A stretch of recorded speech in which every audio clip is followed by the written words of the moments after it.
Hey, everybody, welcome back to Clutch the Moment podcast.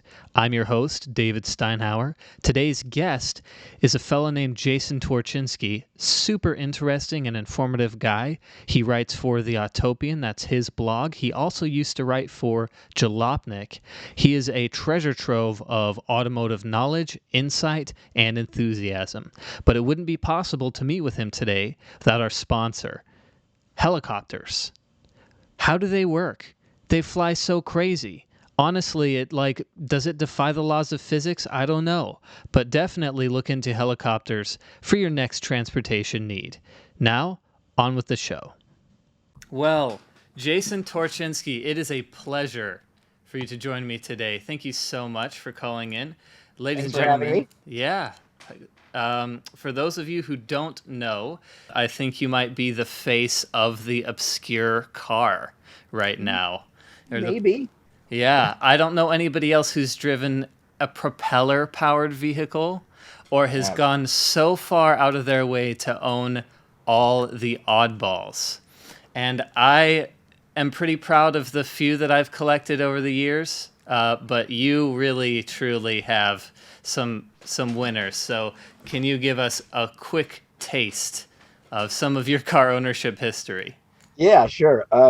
I've owned. I had old Beetles, of course. That was about how I started, and I still have a '73 Beetle I had since I was 18. I've owned a Reliant Scimitar, right-hand drive, British fiberglass shooting brake. That was probably my most powerful car I've ever owned, actually, because it had a Ford Essex V6 that made like 140 horsepower, which for me is non-trivial. Whew, And yeah. that was a fun car. Front mid also, spare tire up in front of the engine. It was Wow. it's a very cool. First car with split folding rear seats too. Really Yeah, interesting.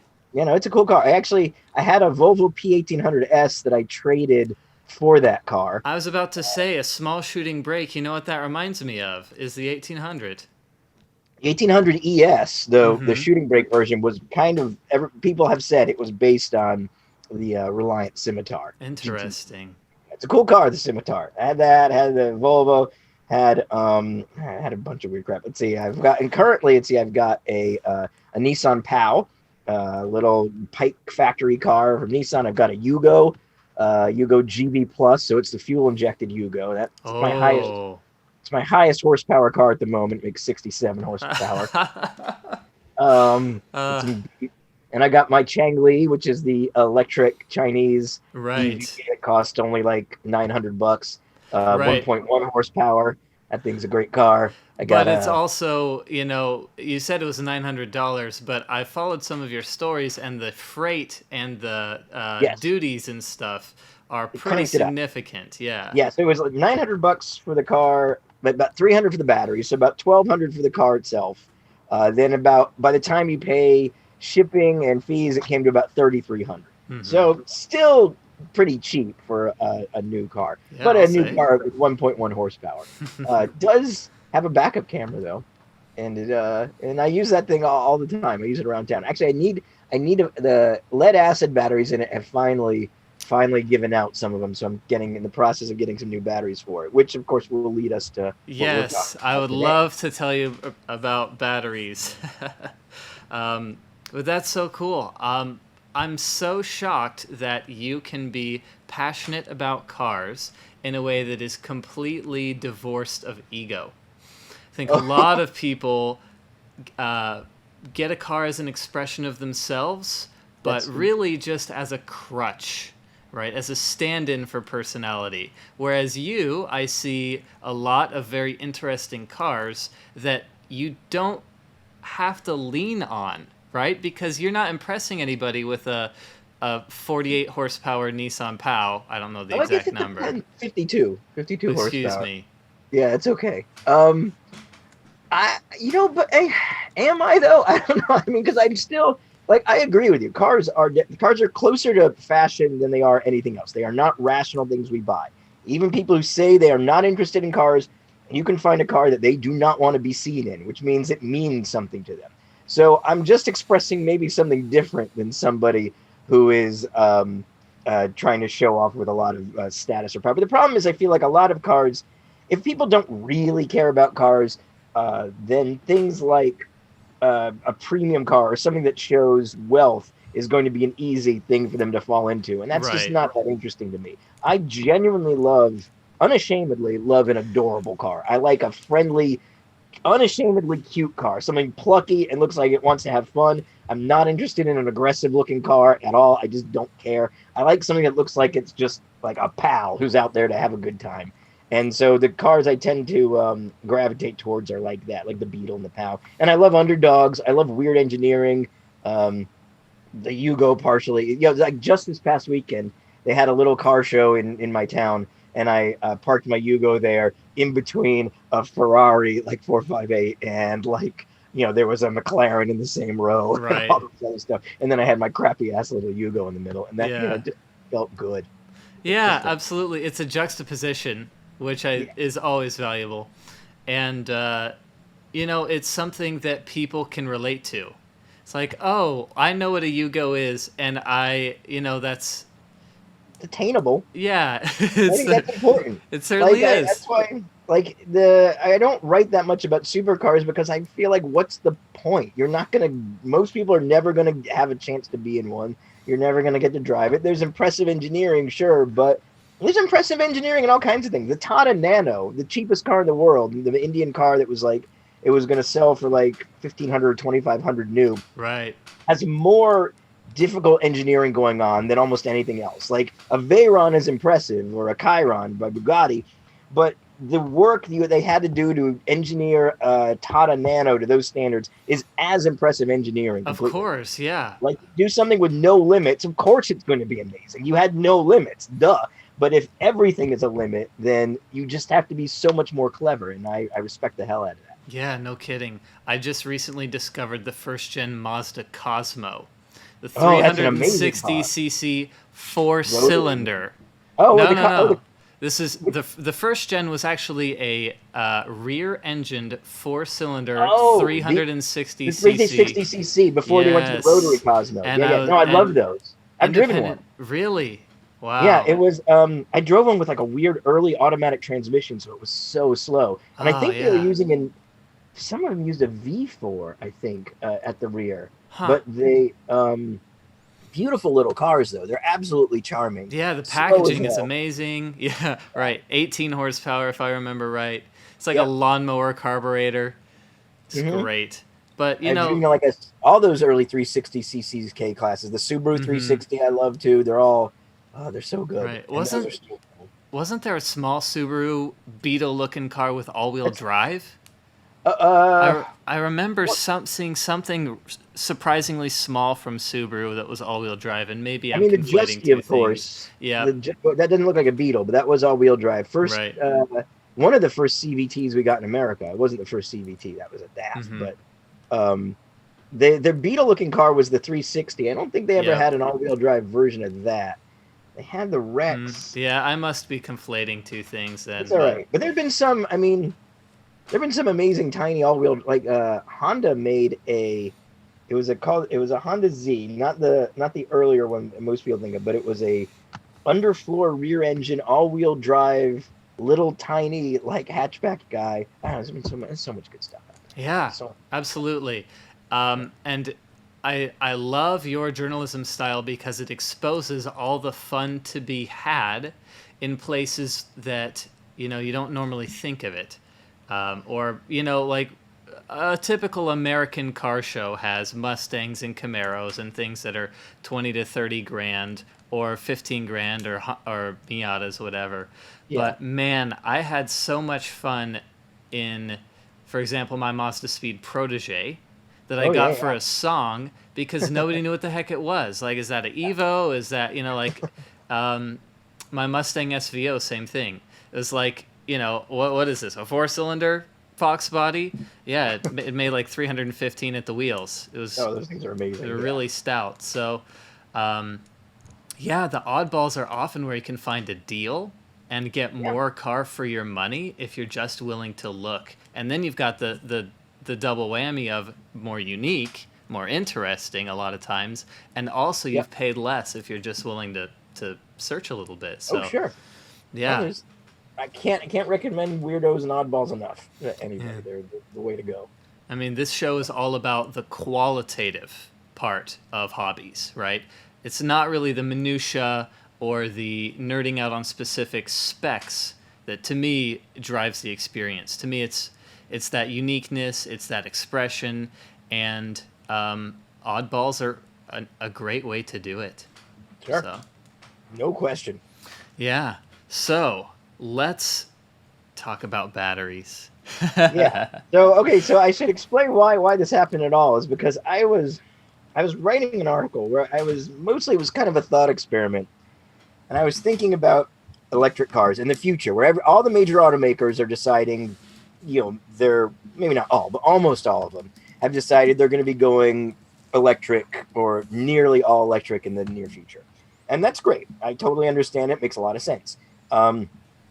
But I am concerned about something, and that's right now, no major car maker in America, at least, really serves the bottom of the market, like dirt cheap cars. And the reason they don't have to serve that bottom end of the market is because the used market in America is really strong. If you want to get a commuter car for $2,500, it's ugly and crappy, but it gets your ass to and from work. That is still possible. Even today in this pretty miserable automotive market we have right now, where everything's expensive. David, for example, my partner, David Tracy, who I started the website with, is amazing at finding crap and getting it going. He just bought like a $700 Chevy Tracker. He had to replace like a steering rod linkage and an alternator, but fundamentally, this is now a car that can get you to and from work. He's all in for like $1,300. Yeah. It's possible. Yeah, you can. I got the Porsche for $3,700 2 or 3 months ago. Like, even with the craziness of the market, which is valid, it's still possible. Right. And it doesn't mean there's not things wrong with the car, but they're things that can be fixed. And importantly, they're things that can be fixed in sort of a piecemeal fashion. They're not monolithic problems necessarily. Yes. You can still find plenty of cars out there that are crappy, but you replace a few things, an alternator, radiator, whatever, and then you're basically on the road good enough to get you to and from work without breaking the bank. Yeah. And there's a lot of people in America for whom that's what they buy. Maybe they only last 3 or 4 years, and then they buy another $3,000 piece of crap that lasts them 4 or 5 years or whatever. But this is a market that is not served by the car makers new, because the cheapest new thing you can buy is, maybe you can get a Mirage now for 15 grand or whatever, maybe. But that's still like over 3 to 5 times the cost of some of these new crap, these used crap boxes that people need. Plenty of people can't spend that kind of money or even do a $250 a month car payment. It's a big market. So I feel like that's an important part of the car market. It's not being served. As I see car makers moving to electrics, I'm starting to think about, well, in 15 to 20 years, what is this used car market going to be like? And if you're broke, you just need to get to and from work, what are your options going to be? And that's what got me thinking about batteries, because to replace a battery in almost any EV is a significant outlay of money and resources. It's a huge ask. Huge ask. Nobody's making easily replaceable batteries. Really, they're all integrated into those skateboards. It's between 10 and 20 grand, if we're honest, on almost any EV to really replace the battery. So, and I was looking at like used Leafs, what they go for, and the range of like the old Leafs that had like a range of like 75 miles are now the only things that are even roughly like cheap enough in the category where you might be able to find one for 6 grand or whatever like that. That's not 75 miles is not enough, really. No. I mean, you can maybe, but so I'm foreseeing a future where, and I know for modern EVs, there's a warranty of 8 years or 100,000 miles where they have to be replaceable. But the average car in America is now 12 years old. Used cars, especially at the bottom end, that's going to be bought by people who don't have a lot of money to spend, are going to be even older than that. So what is the used car market going to look like in 15 to 20 years where you're trying to only spend like 5 grand, let's say, on a car? Is it going to be all EVs with batteries that have never been changed, long out of their warranty? And what kind of range are we looking at? Is there going to be a class divide coming where only wealthier people are going to be able to make real road trips. If you're stuck with some EV whose battery has degraded to 70 miles, 60 miles, 80 miles, whatever, and your circle of how far you can travel is going to shrink a lot because the recharge times are going to take a lot. You can't plan like a 4-hour road trip anymore. So I just want to know, should I be worried about this? Like, how are these batteries going to age? In 20 years, is like a Tesla battery going to decay to the point where it's going to have a range under 100 miles or any, a VWID or whatever battery? So what are we looking at? How bad is this? How likely are there going to be crap batteries that poor people can't afford to replace in their cars? Oof. Unfortunately, you are right as far as I'm concerned. So, Yeah, I hate to be the confirmer of bad news, but we're already seeing a class divide in electric cars because home ownership is the way that most people charge them. Right? Our infrastructure sucks, and it gets better very slowly. And Volkswagen's Electrify America initiative, which was their slap on the wrist from the EPA over Dieselgate, is really only fulfilled by building the charger network. They're not servicing them. So that's why we see all these stories. I remember recently I saw a Matt Ferris story about how, just terrible experiences all around with charger networks because that's not where the incentives are. So we're already seeing a big disparity there. But further down the line, it compounds. I love that you brought up the Nissan Leaf. It is the poster child for disposable design. And I worked at a Nissan dealership in 2015, and the Leafs brand new were not too bad. But the Leafs that we were working on were terrible. So, first things first. Okay. I want to talk about how battery life, in the context of this discussion, I want to reference as longevity versus capacity, which is the amp hour rating or how much juice you can pull from that battery each charge, right? So that's battery life means different things. It's a inspecific word, so let's get that out of the way. Now, we know that in electricity, resistance is our enemy, right? It's like friction. It is a force that reduces the energy going through, and batteries have internal resistance. So think of it like pumping losses in an engine, right? Before the juice even comes out of the battery, it has resistance.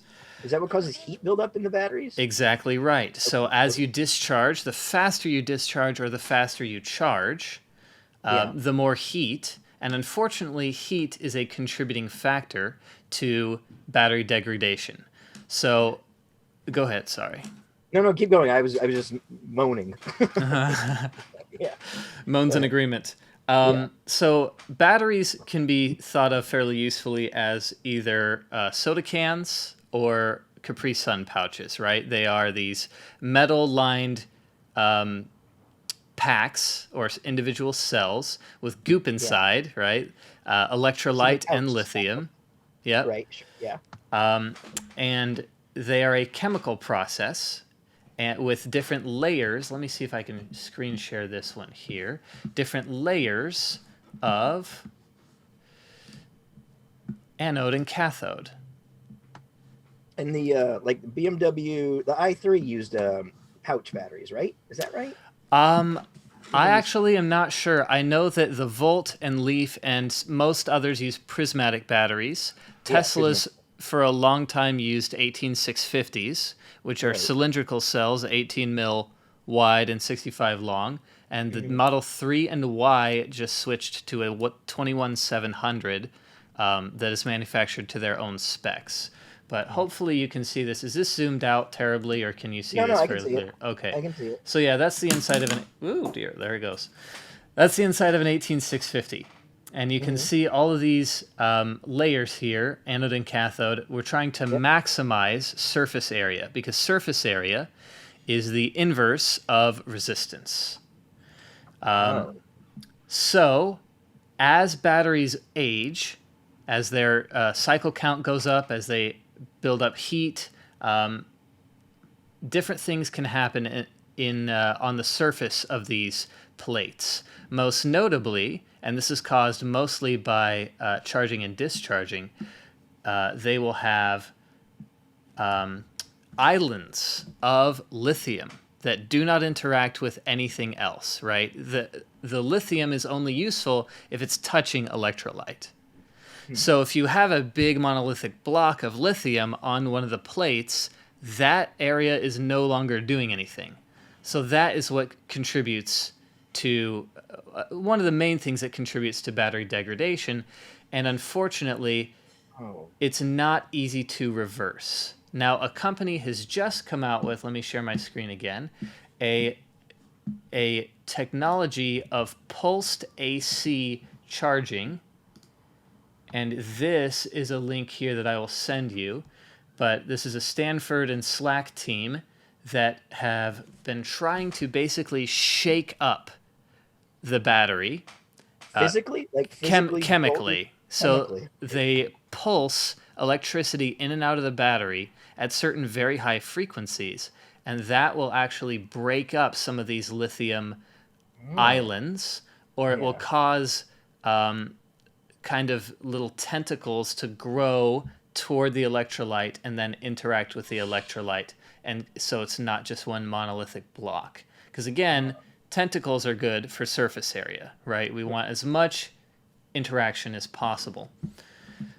So that is a very interesting burgeoning technology, and I'm excited to see where that goes. Now, as I said, the island effect is mostly caused by cycles, which means leaving your car charging overnight, if it's not particularly smart in how it manages that. Oops, I just realized I am not sharing that screen yet. This is the diagram here, which hopefully you can see that it is forcing the interaction here with the anode plate. Blah blah blah. This is an interesting article in the way that technical brief is interesting. So there's opportunity there in terms of cycle counts, right? If you charge and discharge a battery over and over and over and over and over again, like maybe you leave it plugged in for 5 days or any amount of days, the charging and discharging that goes from 99% back to 100 and back to 99 can be damaging as well. So you're kind of darned if you do and darned if you don't. If you discharge the battery too deeply, you're screwed. If you charge the battery to 100%, that actually also accelerates the wear on the battery. If you charge or discharge it quickly, right, lots of current flowing into the battery or out, then you have heat. And heat is the other enemy. And I love that you brought up the Nissan Leaf because it is infamous for having a air-cooled battery. Right. Now, engines can be air-cooled, and that means they have fins. They have radiation elements on the outside of the engine. They might even have an oil cooler.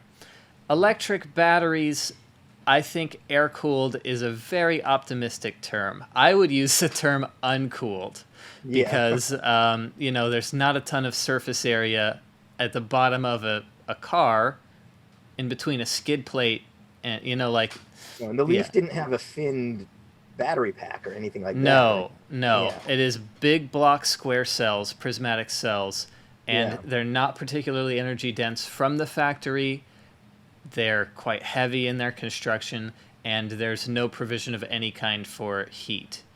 So what starts to happen is individual cells will accumulate more resistance than the others, right? Just from the fact that this is a compounding process. If you have a small imbalance in the beginning, you end up with a large imbalance in the end. And early battery management systems were open loop. They basically just measured each individual cell or block of cells, and when the discrepancy got too big, they shut off. They said, I can't deal with this anymore. And maybe there was some basic provisioning for cell balancing, but it was it was a crutch, right? It was a stopgap measure. Now, luckily, we have BMSs that actively balance, meaning they are constantly reading battery voltage and they can move energy from one to another. You would think this would be logical, but this is actually fairly new, at least in the aftermarket BMS situation, where a computer system is monitoring each individual cell and they will make sure that they are always equal. So you might have a discrepancy in internal resistance that hopefully gets rectified, or at least doesn't spiral out of control. Sure, yeah. So the interesting thing is a leaf BMS is, and several other BMSs are extremely conservative for lawsuit reasons, right? It's a new technology. They want to be very careful on how it's portrayed, so they set all of their discharge limits, charge limits, difference in battery voltage limits between individual cells at a pretty conservative setting, which means a leaf that has stopped working is not necessarily out of commission. Someone like me, who is dumb and ambitious, can take apart a leaf and individually charge one of those cells and bring it back up to normal. And there are workarounds, depending on the BMS, for turning it back on. That doesn't change the fact that that cell has more resistance than the others, and that's how it got there in the first place. Right. But you can get by, again, for who knows how long. So, what kind of capacity are we talking in like a compromised leaf battery like that? Like, it wasn't huge to begin with. No, I think the most optimistic rating I ever heard for a leaf was 126 miles. But in practice, you're seeing 90. And I wouldn't expect a leaf these days, just any old leaf, given the fact that the first-gen leafs are 8 to 10 years old now. Or that would be 6 to 8 years, I suppose. I wouldn't expect them to last more than 65 miles right now. Wow. So I think the Leaf came with about a 60 kilowatt. No, that's not right. It was like a 45.8 kilowatt hour battery. And I would not expect to get more than about 35 out of it now. It's not ideal. So it's a huge, and this hasn't been very long. It's a huge reduction. But the good news is the Leaf is the it's a worst case scenario. Yes, exactly. Okay. So a more advanced liquid cooled battery, like you would see in almost everything now. So if we take the current crop of EVs now, extrapolate out 15 years, assuming they're liquid cooled, what do we know about that? How much can we assume about how those batteries are going to hold up? So I have researched a few highest mileage Tesla sites and forum posts and things, and because of their active battery management, both in balancing and heat transfer, the early Model S's are largely still around. Now, build quality is something to be considered there. That's not that might get in the way of your longevity, but in terms of just basic battery chemistry, by and large, they're still doing their 180, 200, 220 miles.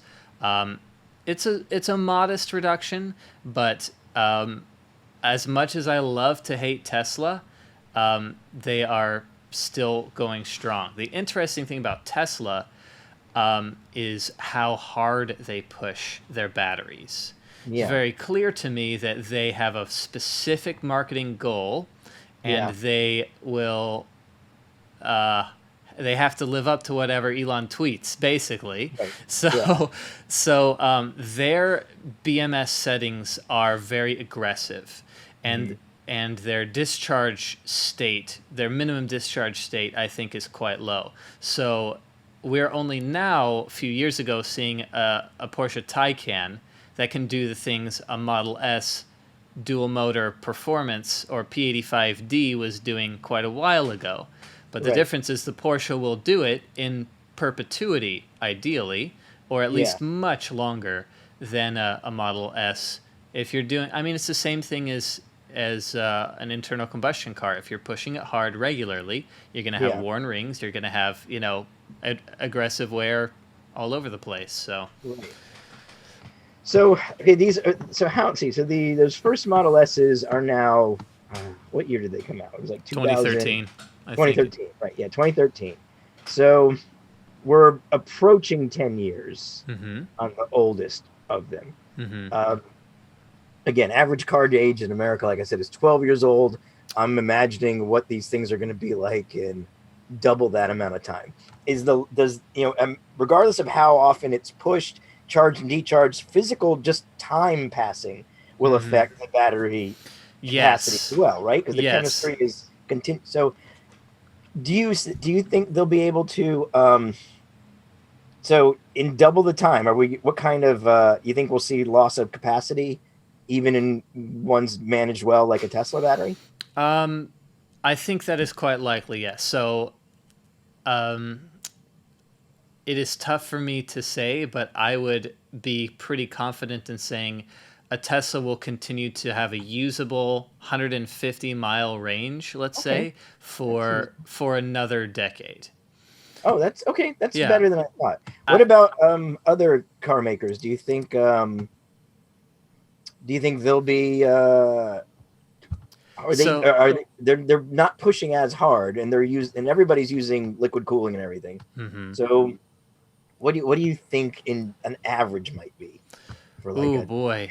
15-year-old like, and how much does it vary? Like, I know there's going to be it varies massively. So that's the other thing that's hard to quantify. Like, Porsches have an over rev counter, so you can see exactly how many times somebody's missed a shift.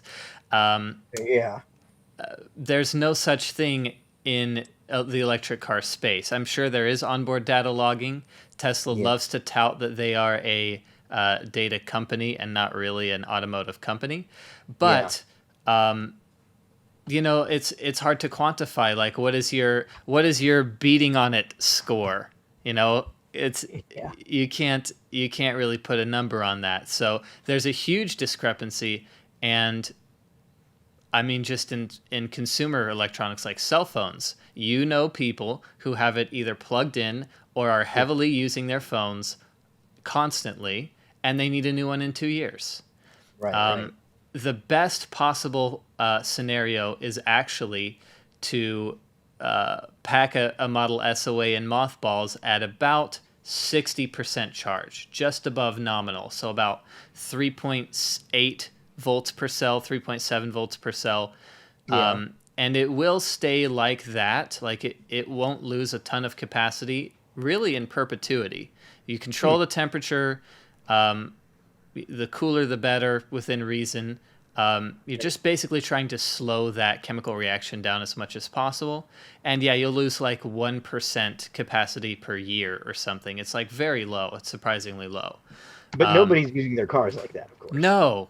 And nobody is using electric cars as a collector item, especially with the build quality of the first crop, the early adoption ones. It is hard to think of them as an heirloom. So so from regular usage, slow charging, like maybe you have a house charger and you're willing to plug it in every night at a slow charge, I would hope that you'd lose 10% per year, or hopefully less.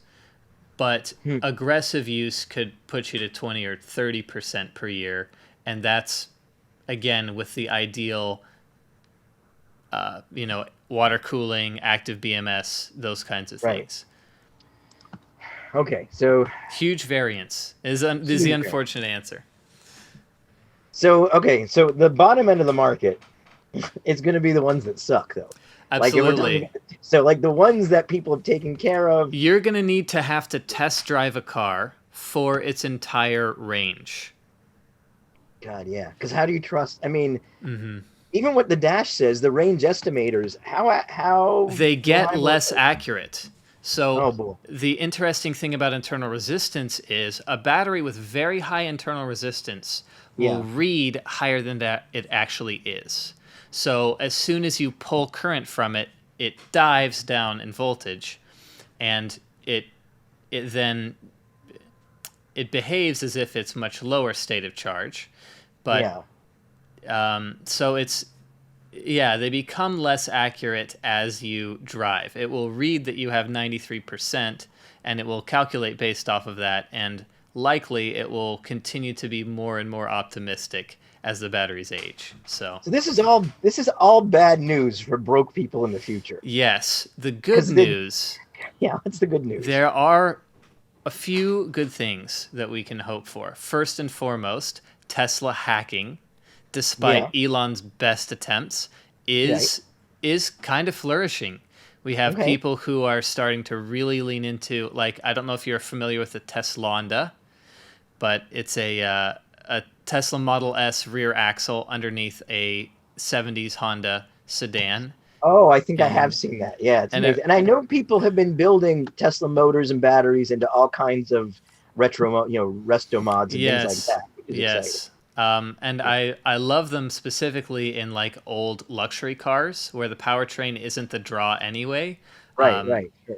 I'll do a quick plug for Go Fast or Super Fast Matt. It has a fun build series where he took an old Jag and put I think it was Model 3 powertrain in it. So the hacking community is vibrant and only getting Okay. more so. There's a big value here and people know it. So in terms of finding crashed cars, repurposing those electronics, and getting it to talk with the BMS, it's kind of an arms race, but Yeah. I'm pretty confident that Tesla's money is not in the defense of its proprietary communication between BMS and a different battery and whatever. I don't see a value in them pursuing that really strongly. They're clearly flashing the pan at a very specific pulse width modulation. So yeah, I think that will continue to open up, and it will be the next LS swap or what have Right. you.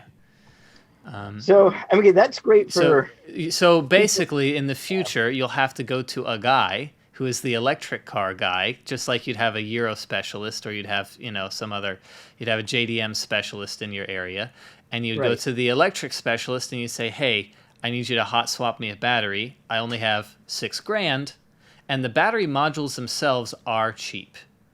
The Okay. fact that nobody knows how to reprogram the computers right now, and that a lot of people are unfamiliar with working with high voltage DC, Yeah. is in a lot of ways the limiting factor. So as much as they want to charge us 20 grand for a brand new battery, and that may very well be what it costs because the manufacturing is expensive. Yeah. The braver you are in terms of salvaging crashed batteries, Yeah. or that kind of thing. And the good news is there are ways to verify the health of individual battery cells before you buy. You don't do a compression test, but you can Right. cycle it a couple times and see, based on how bad the voltage sags when you Yeah. pull a certain amperage out of it, you can say, okay, this is a battery that has 10,000 miles on it. This is a battery that has 100,000 miles on it, and you can see the difference. So These, I mean, hey, that's good news for more savvy people, for hobbyists and things like hmm that in the future who are going to find them. But I'm thinking like a student doesn't know much about cars. hmm Maybe they're studying medicine or something in the humanities. They're not mechanical.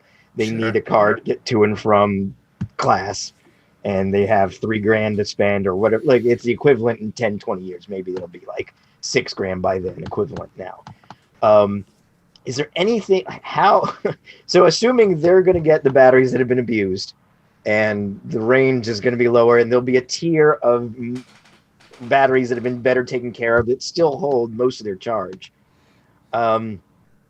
what are the worst case scenarios you see for like Oh battery man. life? Like, how bad can it get? Like what's the bottom tier going to look like? I mean, I have seen first-gen Nissan Leafs with 45 usable miles of range. Then they're Have we already out seen there. have we seen So, any liquid battery cooled vehicles that are old enough yet to really guess this me or not? personally, no, I have Yeah, not. I've driven, plenty of new EVs, Taycan, the Jag thing that everyone forgets about, the yeah, I e-pace, I E Pace, I-pace, whatever it I-pace. is. Yeah, the pace. Yeah, Some kind of pace. Man, it yeah, is a pace, and a variety of other ones, Teslas, and none of them have had high enough mileage for me to see, which in and of itself is a good sign. okay, I have interacted with a bunch of plug-in hybrids, like a Volt yeah, or a Ford C-Max or things like yeah, that. Those are about as old. The Volts yeah, I've seen are the first gen, so 2014, 2015, and yeah. they seem to be rocking and rolling. They're working well even in perpetuity, and they're fairly cheap right now. Like Chevy Yeah. Volts are one of the few places you can still find value, in my opinion. So, Yeah. am I still? I'm not still screen sharing. Thank No, you're goodness. not. No, no, you're not. Yeah. Now I've heard some horror stories. I had a friend who had a Camry hybrid, and the battery died, and there was no, it wasn't worth fixing, and the car couldn't get registered. It was kind of a nightmare. Uh, yeah, I don't know. Well, I hope it's not as bad as I'm guessing. And nobody's. I feel like the way that would solve all these problems that's never going to happen is standardized swappable batteries, which is my personal dream. I feel Yeah. like if there was a set of standard battery sizes with standardized connectors, it didn't matter what the chemistry was in the batteries, as long as the output was the same, the connectors were the same, then you could have a whole thriving battery recycling and third party market. And if you bought a used EV, you would just know you could just swap in aftermarket battery, or you go to the used Well, battery place. I actually in that regard, there is a standardized battery cell. So give me 2 seconds to grab it. Okay, sure, go grab it. I didn't foresee this, but we'll give it a shot here. I like that you have a visual aid. In my battery bank, Yeah.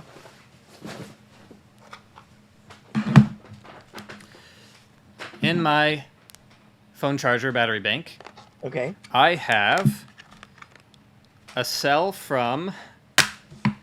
Oh, actually. So these are all 18650s from Power Tool batteries, right? It's Oh, the okay. same cell that's in a Model S. It's Yeah. the same cell that's in a laptop battery. Right. Obviously, 5 of them here. I use them in flashlights. This is an extremely standardized size. Yeah. This is, in my opinion, the best solution. And you can see I've written down their capacities on the cells from testing. Of course, that begs a lot of disassembly because, it is, I guess, economies of scale, most easy to produce a billion small batteries and then configure them how you like. But it feels like they could come up with some packaging that was standardized. Yeah, that a larger pack and then not build the batteries exactly into the skateboards like they do, but provide a means for them to be easily dropped out and new ones swapped in. They could be filled with those cells. Everybody could just agree on a few standard sizes, like they did with the consumer electronics industry back, since the turn of the 20th century with like double A C cells. Yeah, like those were standard, and that's why those started for flashlights, but then they birthed everything that was battery powered throughout the whole 20th century. Yeah. I have bad news there because if Tesla really still drives the EV space, yes, and their lead is shrinking, but it will continue to hold for many years, in my estimation. Yeah.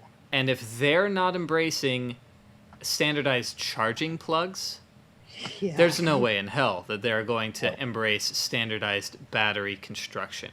Would that democratize things? Absolutely. It would be fantastic.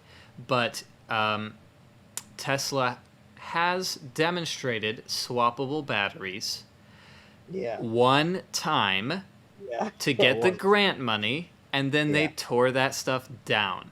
Yeah, and even then, if you looked at the number of bolts that were actually being removed to make that happen, It was absurd. Shameful. Yeah, that's not a real thing. Yeah. In China, they're doing it. I mean, there's even those scooters that have those public kiosks where you just pop them in and out, and Yeah, it's like they are brilliant. doing it, but not. No one's even thinking about it here. But I Yep. feel like that would be. Then you could have cheap used EVs that are 20 years old, and they're still, because everything else in the drivetrain of an EV should be incredibly long lasting, right? Yeah, absolutely. Electric motors, by virtue of their lack of moving parts and how established that technology is, and there's no friction, right? Especially the AC induction motors, the brushless motors we have, there's no friction. So, we have a visitor. Yeah, we got a Tomato, our cat. Awesome.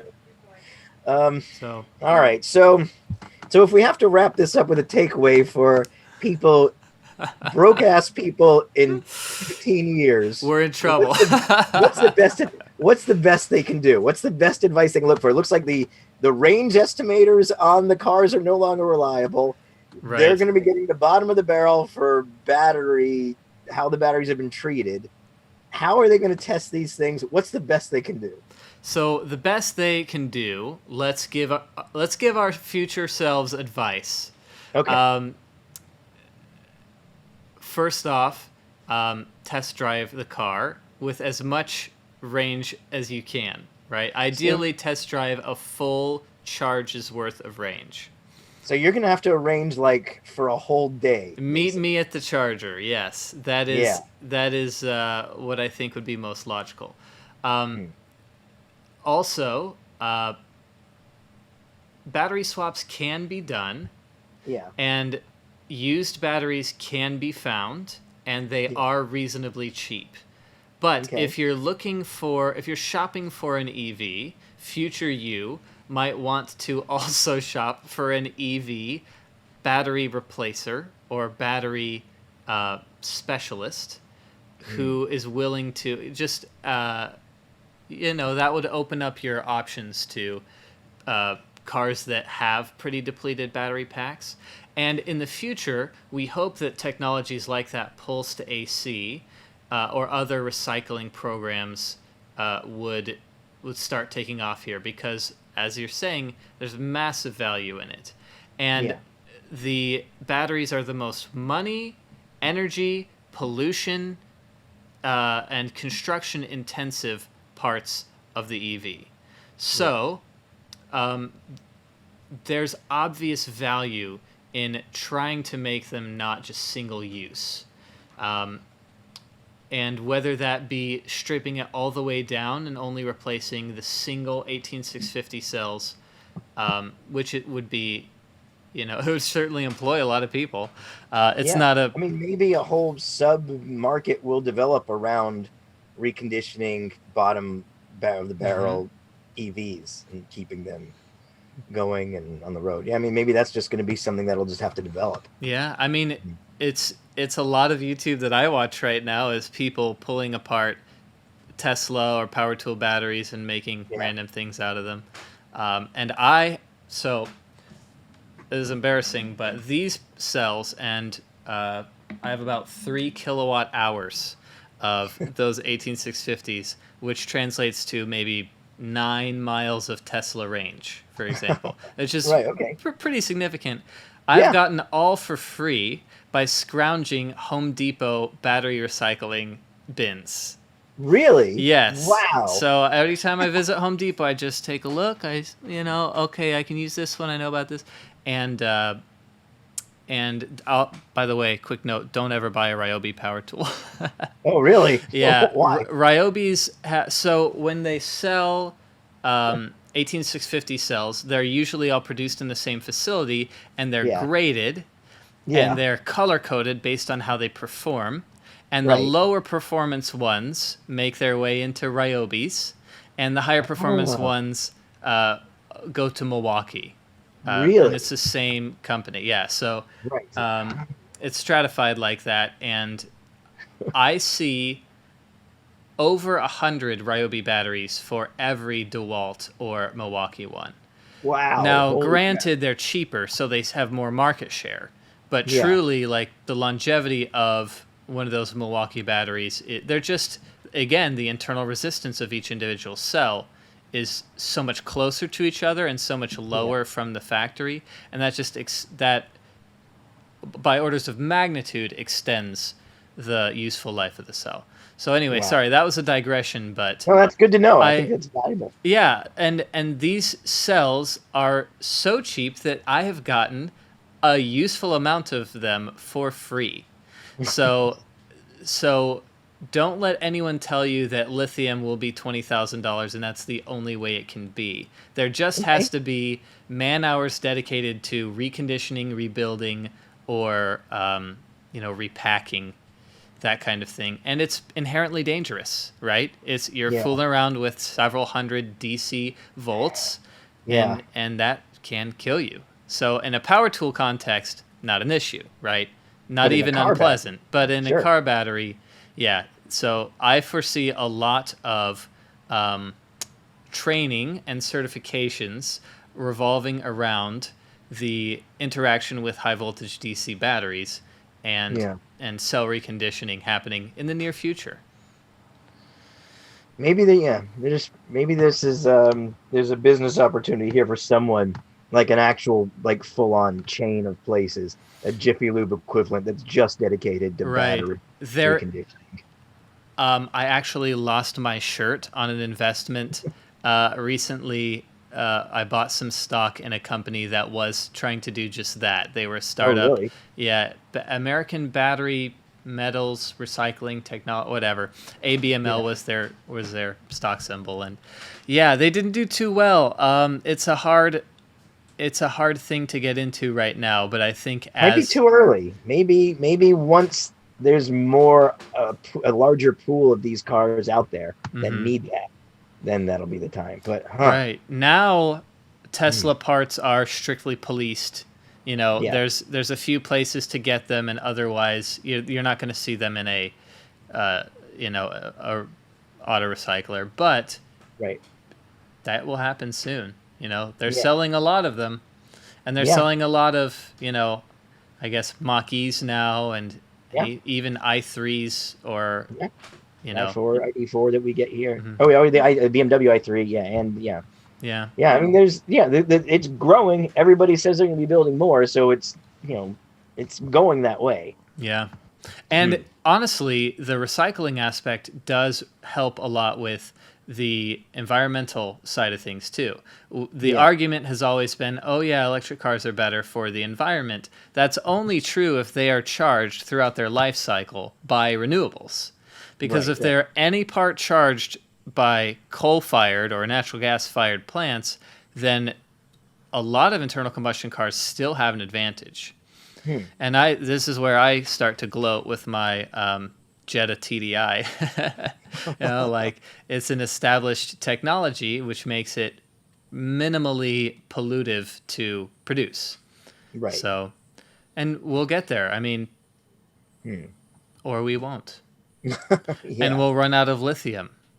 But we haven't run out of gas yet. We have gotten more efficient at that, so. Yeah, I mean, that's true.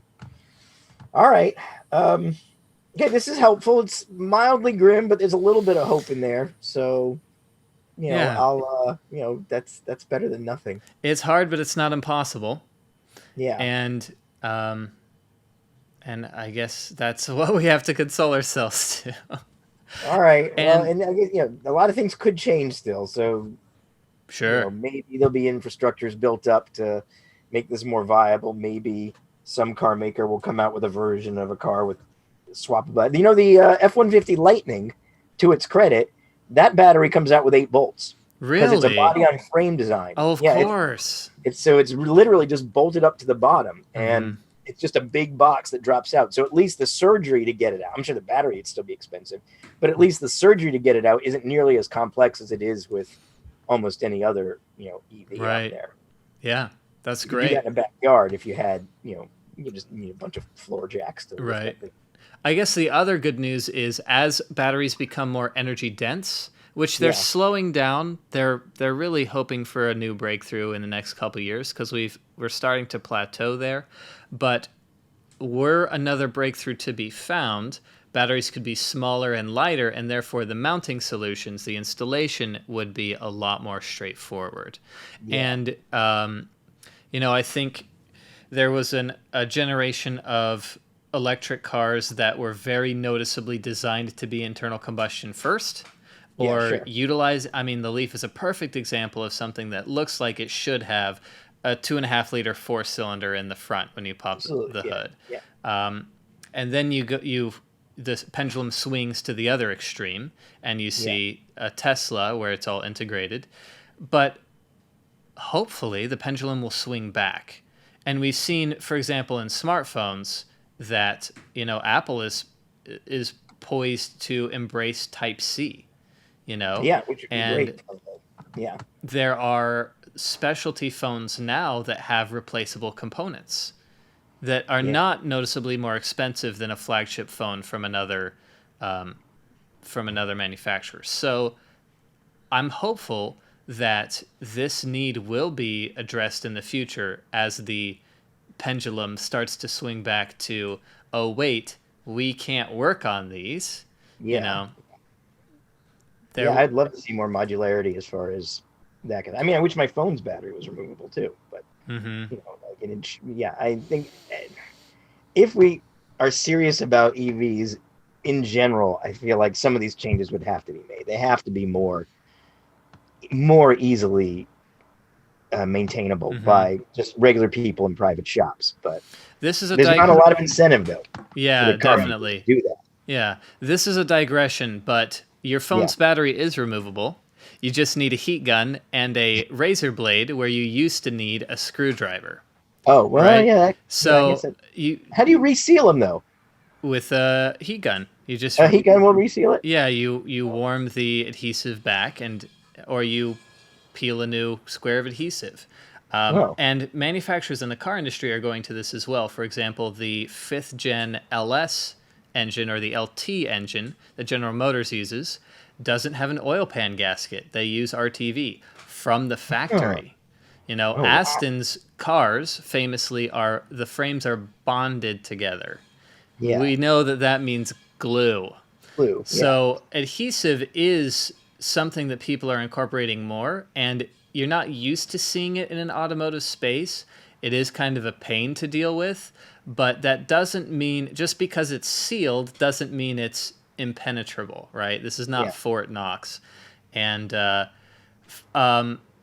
some technologies are genuinely prohibitive, like DJI, the drones, have batteries that are sonic welded together. The plastic is physically welded. That is onerous, because you do end up mutilating the plastic case.